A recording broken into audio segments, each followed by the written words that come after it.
Welcome back to another technical deep dive here in the debug zone.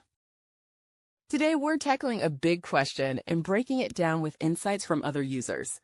Hopefully this clears up some misconceptions and helps you get the answer you need. So buckle up, stay a little curious, and let's jump right in.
And that's a wrap.